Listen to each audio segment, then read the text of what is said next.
Monsieur, mesdames, bonsoir et bonne rupture du jeûne. Ce communiqué de la présidence de la République, le président de la République, chef de l'État, son Excellence Issoufou Mahamadou, a quitté Niamey ce lundi matin 15 juillet 2013 à destination d'Abidjan au Nigeria, où il prendra part du 15 au 16 juillet au sommet spécial du suivi Abuja plus 12 sur le VIH-Sida, la tuberculose et autres maladies infectieuses connexes.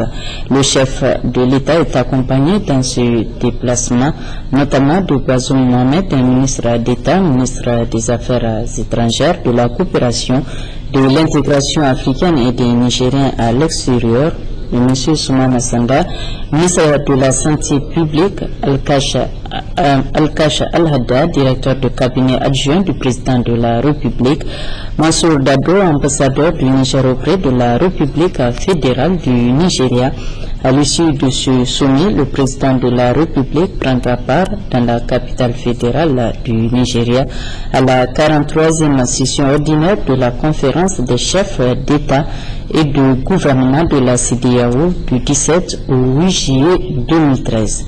Le chef de l'État est accompagné à ce sommet ordinaire de la CEDEAO de Bazoum Mohamed, ministre d'État, ministre des Affaires étrangères, de la coopération, de l'intégration africaine et des Nigériens à l'extérieur, M. Karidjo Mahamadou, ministre de la Défense nationale, Al-Kasha Al-Hadda, directeur de cabinet adjoint du président de la République, et Mansour Dado, ambassadeur du Niger auprès de la République fédérale du Nigeria.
Le plan de développement économique et social 2012-2015 est entré dans sa phase opérationnelle. Le volet culturel était en effet au centre d'une rencontre de haut niveau qui a ouvert ses travaux ce matin. Rencontre présidée par le Premier ministre, chef du gouvernement, et qui vise à accroître la contribution économique et sociale des filières de la culture. À côté au Glassan, Baroukouba et Sekinet Abdou. Culture, levier pour un développement durable est le thème de cette rencontre de haut niveau co-organisée par l'État nigérien et l'Organisation internationale de la francophonie OIF. Cette rencontre, qui revêt une importance capitale, permettra de créer un environnement institutionnel favorable, financier et technique pour accroître la contribution économique et sociale des filières de la culture. Une culture qui contribue à la cohésion sociale par la création et la production de biens et services culturels. Le programme de renaissance, cher à son Excellence Issoufou Mahamadou, président de la République, amorce-t-il la nécessaire rupture dans le regard biaisé posé sur la culture et ce qui l'anime, pour prendre en compte un vrai secteur économique pourvoyeur d'emplois et de richesses? J'ai nommé les industries culturelles. Ce ne sont pas les talents qui manquent au Niger, mais leur prise en charge véritable et soutenue dans les actions de développement pour que plus jamais ce secteur ne soit considéré comme un secteur d'appoint, pour que désormais les artistes, les créateurs soient considérés comme des véritables agents de développement. La directrice de la diversité et développement culturel de l'OIF a félicité l'État nigérien tout en rappelant les missions de sa structure. L'Organisation internationale de la francophonie, c'est aussi un fonds d'appui à la création cinématographique et audiovisuelle et un fonds d'appui à la circulation des artistes, des arts de la scène. L'OIF, c'est également un réseau de lecture publique, l'ECLAC, dont il me plaît de saluer ici le rôle pionnier de l'État du Niger. Toujours dans le domaine du livre, l'OIF, c'est le prix des 5 continents décerné tous les ans. Par-delà cet accompagnement direct pour les acteurs et entrepreneurs culturels pour une créativité, outil de développement durable tel que défini à Kwanzo, l'Organisation internationale de la francophonie, c'est également l'appui aux États membres dans la définition et la mise en place de politiques culturelles. À l'issue de cette rencontre, les participants vont débattre sur l'économie et la gouvernance culturelle, une façon d'informer les acteurs sur les évolutions des réflexions et actions en cours en vue de les associer à ce processus multi-acteurs et de traduire en action la vision culturelle du PDES 2012-2015. Dans son intervention à l'ouverture de cette rencontre, le Premier ministre Birji Rafini a salué la tenue de cette réunion qui cadre parfaitement avec les objectifs du gouvernement qui fait de la promotion de la culture une de ses priorités. Je voudrais tout d'abord remercier au nom de son Excellence Monsieur Issoufou Mahamadou, président de la République, chef de l'État, au nom du gouvernement et du peuple nigérien. Remercier donc l'Organisation internationale de la francophonie, OIF, pour son soutien et sa démarche qui consiste à contribuer au renforcement des politiques et industries de la culture et à créer un cadre de partenariat de large ouverture entre les acteurs du développement culturel du Niger et de la coopération internationale. Je voudrais aussi relever, pour la saluer, la décision de l'UNESCO d'inscrire la cité historique d'Agadez sur la liste du patrimoine culturel mondial. Cette décision qui du reste n'est que justice faite.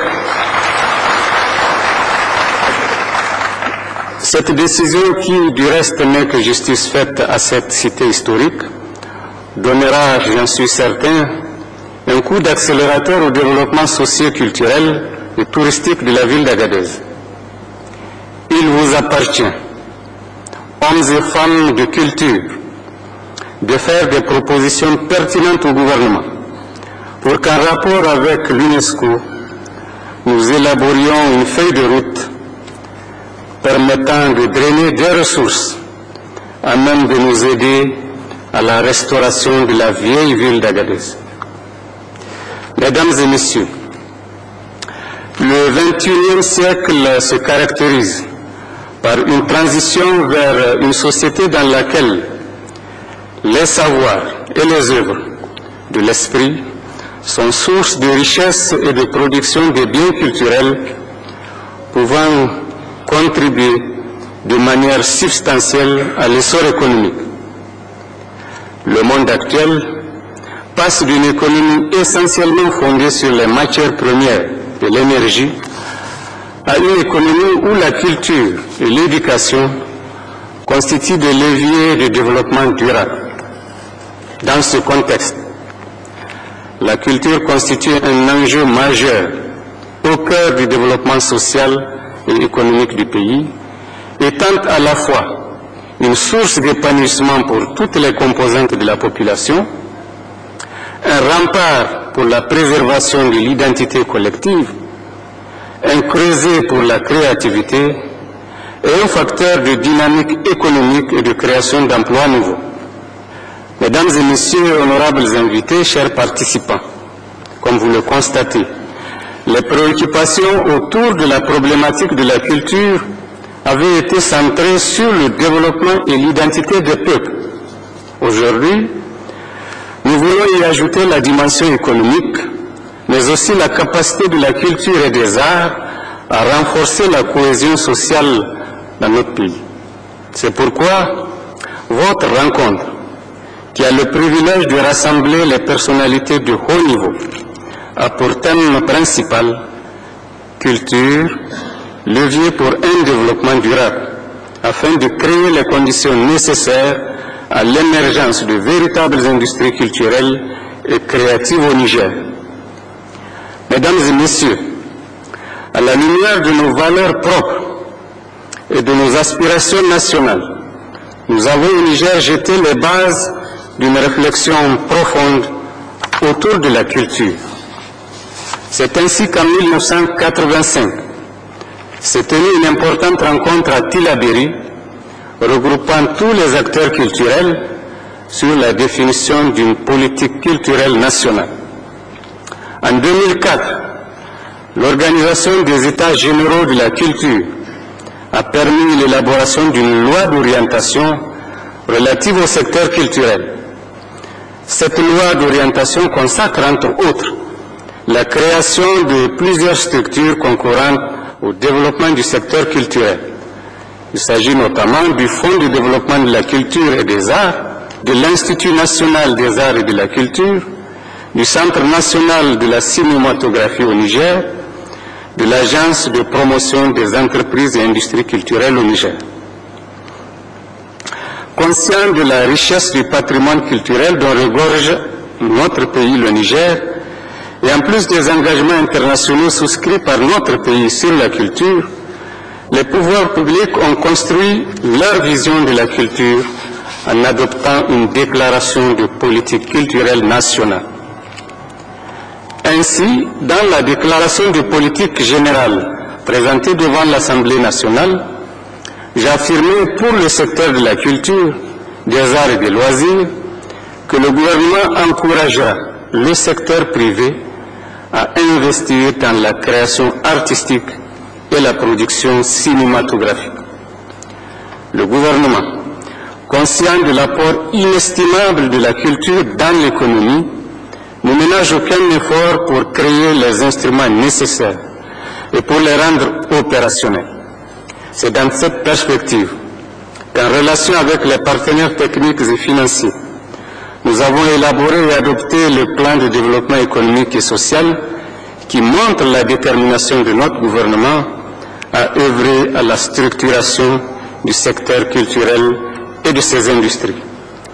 Mesdames et messieurs, honorables invités, chers participants, au cours de vos réflexions, plusieurs thèmes d'importance, tous relatifs à l'économie et à la gouvernance de la culture, seront abordés.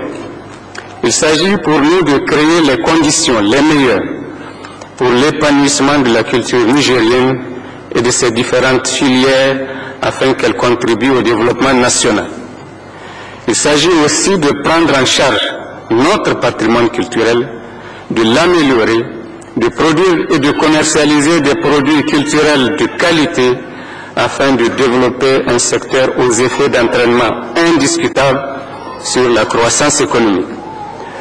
Nous nous devons par conséquent d'imprimer à tous les maillons de la chaîne artistique et culturelle une dynamique cohérente qui permette son plein épanouissement pour qu'à terme, la culture soit un moyen de réduction de la pauvreté et de développement social inclusif. C'est pourquoi le ministre de la Jeunesse, du Sport et de la Culture, ainsi que tous les ministères concernés par l'un ou l'autre aspect du développement du secteur culturel, ont été instruits à unir leurs efforts à ceux de nos partenaires, parmi lesquels l'Organisation internationale de la francophonie, les agences du système des Nations Unies, les coopérations bilatérales, ainsi que le secteur privé nigérien pour une synergie d'actions et de moyens pour un développement culturel harmonieux de notre pays. Mesdames et messieurs, chers participants, les réflexions en cours au plan international sur la culture et le développement durable post-2015 nous appellent à donner à notre culture une place de choix.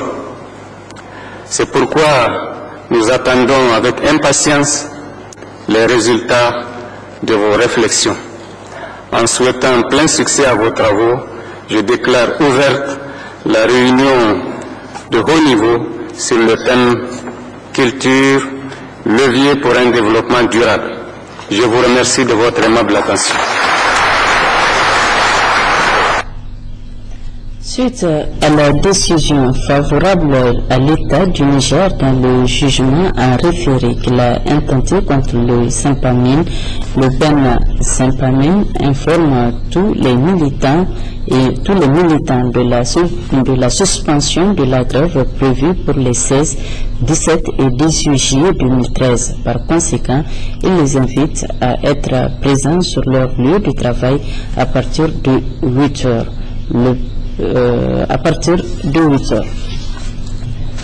La fête nationale française, c'était hier 14 juillet, date anniversaire de la prise de la Bastille en 1789. Cette fête a été marquée ici à Niamey par une réception offerte à la résidence de l'ambassadeur de France au Niger. Plusieurs personnalités civiles et militaires y ont pris part. Askou Jibrila Moussa Amadi.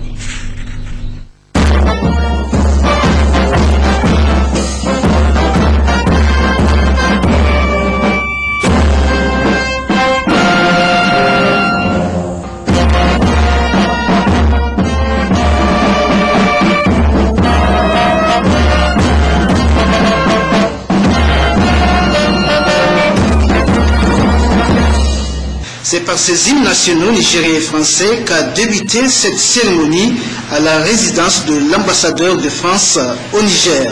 Une cérémonie marquant le 133e anniversaire de la Révolution française, le renforcement des relations d'amitié et de coopération entre le Niger et la France et le retour de la paix au Mali auquel le Niger et la France ont efficacement pris part étaient notamment les temps forts de l'intervention de l'ambassadeur de France, Christophe Bouchard, à cette occasion. La France est fière d'avoir apporté sa contribution, comme elle est reconnaissante au Niger d'avoir fait preuve de clairvoyance, de détermination et d'ambition dans sa volonté de participer au premier plan à l'action en faveur du Mali. La France rend hommage au courage et à la compétence des forces armées nigériennes. Car les moments de difficulté et de péril sont aussi ceux où se forgent et où se vérifient les véritables amitiés, les fraternités. Et cela a été le cas entre nos pays, comme jamais peut-être depuis les indépendances. De ce point de vue, les relations entre nos deux pays ont manifesté une remarquable convergence de vues, notamment à l'occasion des 3 entretiens que le président Hollande et le président Issoufou ont eus depuis juin 2012, le dernier le 10 mai de cette année. Sans compter les multiples occasions de rencontres entre les ministres des Affaires étrangères, les ministres de la Défense, mais aussi entre les parlementaires. Et cette solidarité s'est traduite par un appui résolu au renforcement des capacités des forces de défense nigériennes, avec notamment au cours des derniers mois le don de 3 hélicoptères et de 80 véhicules, ainsi que la formation de nombreux personnels. Christophe Bouchard a également rappelé les relations historiques qui existent entre la France et le Niger, des relations de partenariat qui se poursuivent avec d'autres grands projets. Afin de bien marquer notre souhait de contribuer aux objectifs du plan de développement économique et social, nos deux pays signeront dans les prochaines semaines un nouveau document cadre de partenariat qui reprendra les grandes priorités de la coopération entre nos deux pays, sur l'appui à la démocratie, à la bonne gouvernance, la lutte contre la malnutrition, le soutien au secteur de l'éducation et de la santé, aux échanges culturels, à la francophonie et bien sûr à la coopération dans le domaine de la sécurité. Cette cérémonie de retrouvailles, d'échange et de partage a par ailleurs été marquée par cette projection sur grand écran du traditionnel défilé militaire aux Champs-Élysées à Paris. Une cérémonie qui a vu la présence aux côtés du président français François Hollande, le président malien par intérim Diokounda Traoré et le secrétaire général de l'ONU, Ban Ki-moon notamment. Cette année, ce sont les militaires maliens, les forces Serval et de la MISMA et celles de la MINUSMA qui ont donné le coup d'envoi de ce gigantesque défilé militaire. Le Conseil supérieur de la communication est en session ordinaire. Les travaux qui ont débuté ce jour au 15 juillet 2013 permettront de débattre de plusieurs questions d'intérêt général visant à améliorer le secteur des médias. Sani Issoufou, Ariamadakou. Outre l'adoption du procès verbal de la session précédente et des échanges d'informations sur la marche de l'institution, cette plénière du Conseil supérieur de la communication aura d'une part à émettre un avis sur le projet de loi régissant la publicité au Niger et d'autre part à examiner et adopter le projet de délibération déterminant les conditions d'attribution et de retrait de la carte de presse de journalistes professionnels. Aussi, dans l'intervalle de 5 jours que va durer cette session, avons-nous la délicate responsabilité de désigner les représentants du CSC au comité technique chargé de la mise en œuvre de la stratégie nationale de transition vers la télévision numérique terrestre et de mettre en place 2 groupes de travail.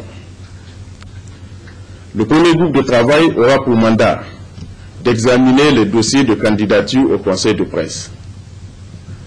Dans ce cadre, un communiqué a été rendu public au cours de la semaine passée pour inviter les journalistes professionnels en activité désireux d'être membres du conseil à déposer leur dossier au plus tard le mardi 23 juillet 2013.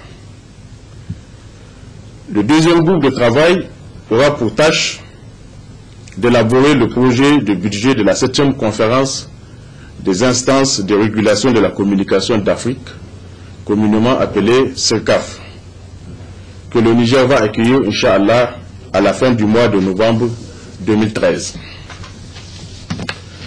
En tant qu'instance suprême du réseau des instances africaines de régulation de la communication, RIAC, dont le Niger assure actuellement la vice-présidence, la CERCAF regroupe tous les 2 ans les présidents des instances de régulation de la communication des 33 pays membres du RIAC.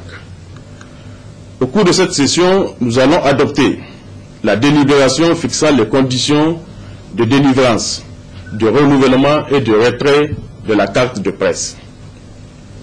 Par conséquent, j'invite l'ensemble des professionnels du secteur public comme du secteur privé à renouveler ou à se faire délivrer leur carte de presse, car elle sera dans les prochains jours la seule porte d'accès ou d'exclusion au métier de journaliste au Niger.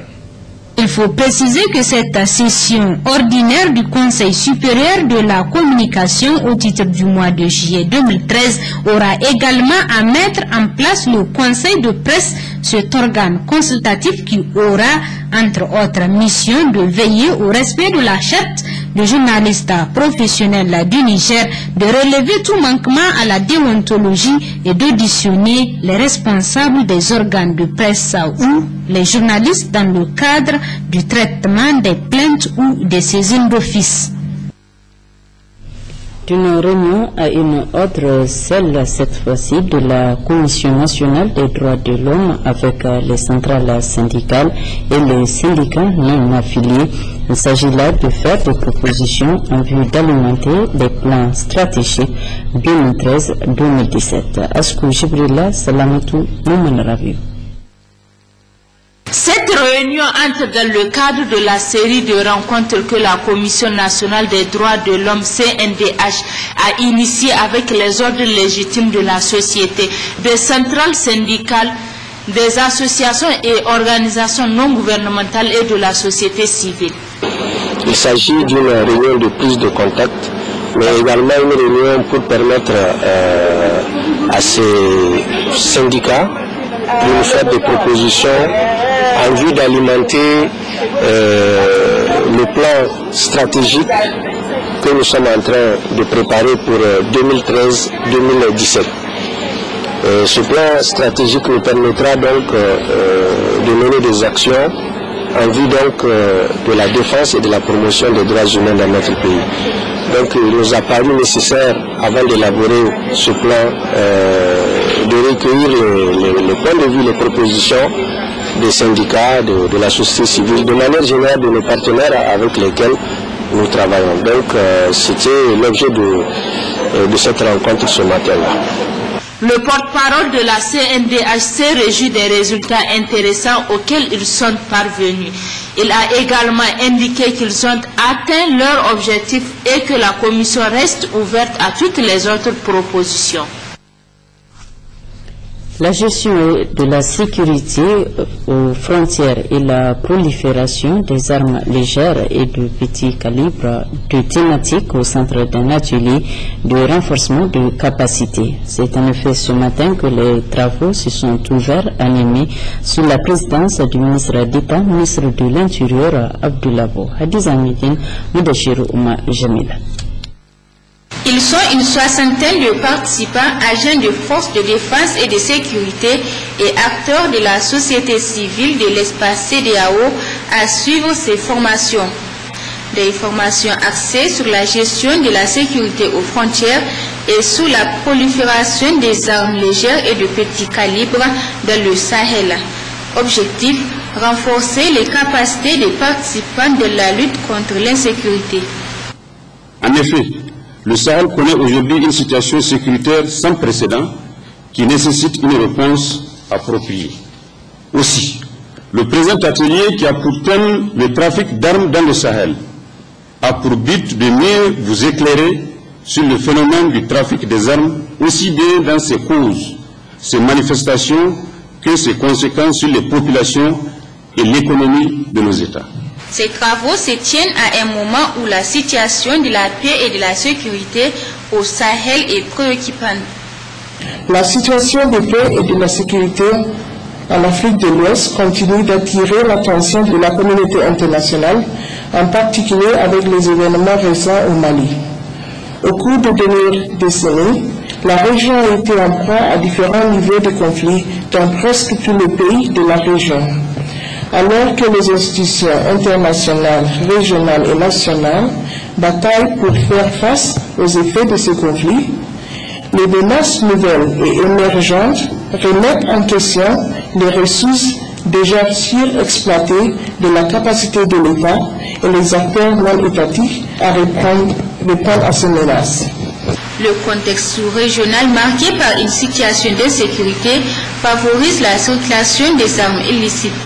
En effet, notre pays, qui a connu par le passé des conflits armés, se trouve aujourd'hui à la croisée des chemins au plan sécuritaire du fait des conflits qui continuent à ébranler les pays voisins avec lesquels il partage des frontières à la fois longues et poreuses. Ce qui, à un point buté, facilite le trafic en tout genre. Ceci demeure malheureusement une réalité pour tous les pays de la sous-région, d'où leur vulnérabilité face à ce phénomène de circulation et d'utilisation abusive des armes légères de petit calibre ALPC. Ces formations s'inscrivent dans le cadre du projet Sahel soutenu par le Japon, le PNUD, la CEDEAO et le Centre Kofi Annan. Atelier sur les aspects techniques de renforcement des capacités pour l'établissement du point d'échange Internet au Niger, organisé par le ministère de la Communication en collaboration avec la Commission de l'Union africaine. Cet atelier vise à préparer les différents fournisseurs à une connexion au point d'échange Internet. Issa Krissa, Rahil Touché. Les chefs d'État et de gouvernement de l'Union africaine ont, lors de la 14e session ordinaire de leur conférence tenue en 2010, adopté une déclaration demandant aux États de renforcer les programmes nationaux et la coopération régionale pour le développement de l'interconnexion d'infrastructures haut débit ainsi que le déploiement de points d'échange Internet régionaux. C'est dans ce contexte que la Commission de l'Union africaine a signé un accord de financement pour soutenir la mise en œuvre du projet de système africain d'échange Internet, plus connu sous le nom du projet AXIS. Le projet AXIS vise à garder le trafic de l'Internet africain au sein même du continent, en fournissant un renforcement des capacités et une assistance technique pour faciliter l'établissement des IXP locaux en Afrique. Une fois que les pays auront établi leur propre IXP, le trafic de l'Internet sera acheminé localement, réduisant ainsi le coût et incitant une croissance de distribution du contenu local de l'Internet. Abaisser le coût du trafic local permettra de réduire le coût de financement du commerce et d'encourager l'intégration commerciale régionale et partant de promouvoir le développement socio-économique. Il est donc dans l'intérêt de tous les pays africains de trouver des moyens pour optimiser le trafic de l'Internet afin de créer des opportunités d'affaires pour les citoyens africains.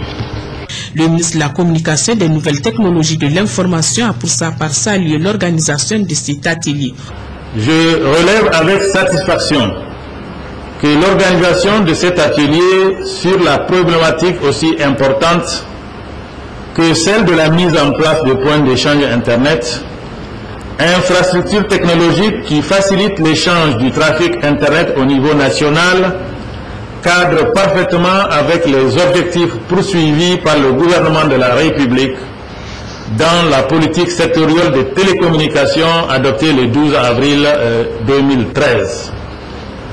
Aussi, un tel atelier s'inscrit également dans la mise en œuvre du plan d'action prioritaire du programme de développement des infrastructures en Afrique, PIDA, défini pour la région de la CEDEAO. Au cours de cette rencontre, les participants auront abordé les aspects techniques de la création, le fonctionnement et la gestion des points d'échange IXP. C'est pourquoi le ministre Salif Labo Boucher les a exhortés à être assidus et attentifs aux différents exposés. Les professeurs d'histoire et de géographie sont depuis ce matin en formation dans le cadre d'une session organisée par les deux directions en charge de l'enseignement arabe au Niger en collaboration avec l'ambassade du Royaume d'Arabie Saoudite au Niger. Issoufou Samela, Khadija Touzada. Organisé par les deux directions en charge de l'enseignement arabe et l'ambassade d'Arabie Saoudite au Niger, cet atelier de formation destiné aux professeurs d'histoire et de géographie d'arabe s'inscrit dans un vaste programme de développement des curricula et d'amélioration de la qualité de l'enseignement franco-arabe du cycle secondaire au Niger. Prenant la parole au nom des deux directions de l'enseignement arabe au Niger, le directeur de l'enseignement franco-arabe, Ali Habou, a indiqué que cette rencontre cadre parfaitement avec la réforme de la qualité de l'enseignement franco-arabe au Niger. Le représentant du ministère de l'enseignement moyen supérieur et de la recherche scientifique, Mamadou Yuba Diallo, et de la ministre en charge de l'éducation nationale, Madame Ali Mariam El Haja Ibrahim, a tenu à son tour à remercier le Royaume d'Arabie Saoudite soucieux du renforcement de la capacité sud-sud et qui intervient dans plusieurs secteurs au Niger. Le présent atelier de formation contribuera, j'en suis convaincu, à mettre en place une ressource humaine compétente en matière d'enseignement disciplinaire, mais aussi et surtout à améliorer davantage la qualité d'enseignement d'histoire en histoire et géographie en arabe dans nos établissements afin de rehausser les acquis des élèves. Je voudrais également saisir cette occasion pour exhorter tous nos partenaires à nous accompagner de leur soutien en ressources au profit du sous-secteur de l'enseignement arabe dont les ambitions sont grandes au service du développement du Niger. Excellence, Monsieur le représentant de l'Arabie Saoudite au Niger, je vous demande d'être notre représentant auprès des autorités éducatives saoudiennes pour leur transmettre notre sincère gratitude et notre profonde reconnaissance.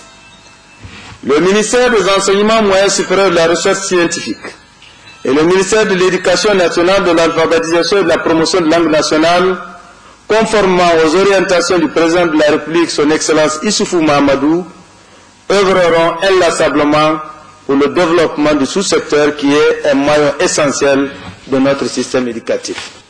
Il faut enfin préciser que cet atelier qui durera 5 jours a vu la présence des participants venus de l'intérieur du pays. En ce mois béni de Ramadan, ils sont nombreux les jeûneurs qui souffrent de l'hémorroïde. Alors, comment s'y prendre face à la maladie, surtout en cas de jeûne? Élément de réponse dans ce reportage. L'abstinence pendant le Ramadan provoque chez beaucoup de jeûneurs des malaises liés souvent à la mauvaise alimentation pendant la rupture du jeûne. Les hémorroïdes font partie de la liste car elles sont provoquées dans la plupart des cas par la constipation et la mauvaise circulation du sang dans les veines. C'est un problème de circulation au niveau sanguin, de circulation veineuse. Mais pendant le jeûne, ceux qui peuvent l'entraîner pendant le jeûne, c'est plus, les gens se disent, c'est parce que j'ai faim. La faim a réveillé mes hémorroïdes, mais c'est plus la constipation qui les réveille. Et la constipation par quel mécanisme? Par le mécanisme de ces selles dures. Quand ces selles arrivent au niveau de l'anus pour sortir, elles blessent ces hémorroïdes en sortant. C'est ce qui se passe. Et ça crée une douleur très intense, très vive, assez insupportable. Et il y en a qui peuvent même saigner. Au niveau des trucs digestifs, tout est très simple. Il faut savoir manger. Manger bien, boire bien et assez. Donc tout est basé dessus. On remonte en haut, il faut bien marcher, bien manger et puis bien s'hydrater, donc boire assez d'eau et puis il faut marcher. La marche permet de mieux digérer. Donc le sport fait partie du traitement de la constipation et des hémorroïdes. Et ça permet au sang de mieux circuler du bas des pieds vers le haut. Donc ça permet au sang de ne pas stagner, de ne pas rester au niveau de ses veines, de remonter. Donc même quand ils viennent, même quand les selles dures, ou quand les selles sont dures, ça peut passer tranquillement. Mais bon, en cas de crise, c'est vrai qu'il y a des traitements médicaux qui sont un peu spécialisés, qu'il faut mettre, qui peuvent aider la personne, sans qu'on soit peut-être obligé d'aller arrêter le jeûne. Il y a des cas assez graves où on est obligé d'arrêter le jeûne. Le remède est donc tout simple, comme l'a souligné Dr Oumouramot. À la rupture, le jeûneur doit prendre le soin de bien mâcher ses aliments, boire assez de liquide. L'hygiène alimentaire doit donc être de mise pendant ce mois de Ramadan. Le cancer est une plaie de l'estomac provoquée le plus souvent par la consommation d'aliments acides. Elles sont aujourd'hui nombreuses les personnes qui se plaignent de cette maladie, surtout plus ou moins bénie de Ramadan. On peut distinguer les ulcères à travers les phénomènes médicaux. L'actualité hors de chez nous, c'est tout d'abord les États-Unis avec le procès de Zimmerman, une affaire qui fait couler beaucoup d'encre et de salive sur le continent. L'inquiétude est venue s'ajouter à la colère 2 jours après l'acquittement de George Zimmerman, l'homme qui a tué Trayvon Martin. Dimanche, des centaines, parfois des milliers de personnes sont descendues dans la rue, à New York, mais aussi à Washington, Boston, Denver, Chicago ou encore Los Angeles. Leur message, nous aussi nous pourrions être Trayvon Martin, tué par balle, alors qu'il n'était lui-même pas armé. C'est vraiment difficile. Avec tous ces cas qui s'additionnent, on a l'impression que l'histoire des Noirs, la vie des Noirs, perd de la valeur à travers tout le pays. Ces manifestations sont généralement pacifiques, même si des débordements ont eu lieu et plusieurs manifestants ont été arrêtés. Le président Barack Obama a appelé ses concitoyens au calme. Il s'était déjà exprimé il y a 1 an et demi pour soutenir la famille de la victime. Si j'avais un fils, il ressemblerait à Trayvon, avait-il alors déclaré. Ce dimanche, il écrit dans un communiqué « Je sais que ces passions pourraient s'intensifier, mais nous sommes un État de droit et un jury à parler. » Mais depuis le verdict, les réactions indignées se multiplient. Chaque Américain doit s'inquiéter car un enfant qui n'a rien fait de mal peut être tué. Je suis fier de voir que les jeunes à travers tout le pays se sont réveillés. Quelle que soit leur couleur, ils sont ensemble et ils disent « Il est temps que les choses changent ». L'affaire n'est pas terminée.